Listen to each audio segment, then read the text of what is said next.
Scattered Thoughts on the River Lea, Joanna Pocock. October 4th, 2020. It had been raining all night and into the morning. The air was damp and chill. I put on waterproof trousers and cycled from my home in Bethnal Green to the Olympic Park in East London. The River Lea had broken its banks. Benches and footpaths were under water.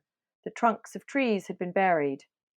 I found out later that the previous day had been the wettest in the UK since records had begun in 1891.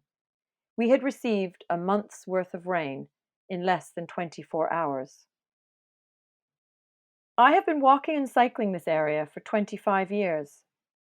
During the pandemic, these excursions have been my lifeline. Unable to travel far and wide, I am burrowing down deep, excavating the hidden corners of East London. From above, the Hackney marshes form a teardrop shape, bounded by the River Lea on one side and the Lea Navigation Canal on the other. In the 15th century, the river's name had three spellings: Ley, Lee, and Lea. Today, the river is primarily referred to as the Lea, whereas the human-made canal is always the Lee. It's fitting that a river should have a fluid name. On a map, this stretch of East London is a mosaic of marshes, wetlands, canals, rivers, and urban meadows dotted with rail lines, roads, gasworks, distilleries, sewage pumps, high-voltage cabling, food processing, and waste recycling plants. There is a melancholy sense here of nature trying to have its way while we do everything in our power to crush it. I stop at a small patch along the river, just across from the enormous hangars and containers of the new Spitalfields Market, the largest wholesale market in the UK. This stretch of bank is known as the Hackney Riviera.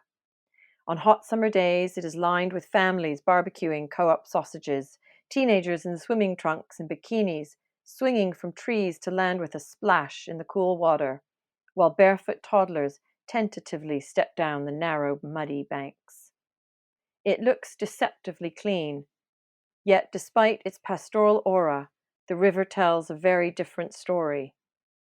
It flows for 68 kilometres from the chalky Chiltern Hills in Hertfordshire, but well before it hits the salty mouth of the Thames, it is laden with phosphates, plastic, sewage, and industrial chemicals. It is, in fact, the most polluted river in Britain. Like a seaside resort in winter, the River Lea on this October day is slightly forlorn and appears weighed down by its past. Its meandering course is the boundary between Middlesex and Essex, but over 1,000 years ago the Lea separated the Danes from the Anglo-Saxons. In the 17th century, barley was floated to the town of Ware, where it was brewed and malted and then put in a barge and sent along the Lea to London. During the Great Plague of 1665 to 1666, bargemen from Ware were not required to pay lock fees if they transported fresh water and food to the plague-ridden city of London. I can't help but think about this now, with our own pandemic raging, how rivers symbolize escape. Like the sea, rivers can be places to run away to. They can offer a way out, a place of baptism, spiritual and physical cleansing, and an invitation to observe the fluidity of our circumstances. Just as this area has always held a tidal pull over me, it seems to be drawing my daughter to it. When she turned 12 in the summer of 2019, she wanted to find her own spaces, her own East London, away from me. Her need to escape the shackles of watchful parents took her far and wide. She had a thirst for exploring the alleys, parks, canals, hidden clearings, and for finding her own places.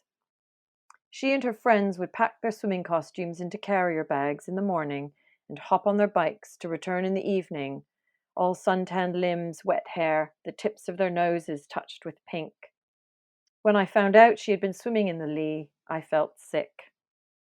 She was so excited about finding a secret swimming spot in London, in East London, with its concrete and roads, endless parking lots and gutters littered with syringes. I had to give her the bad news. I had to tell her that this water was toxic. I had to do what so many parents now have to do.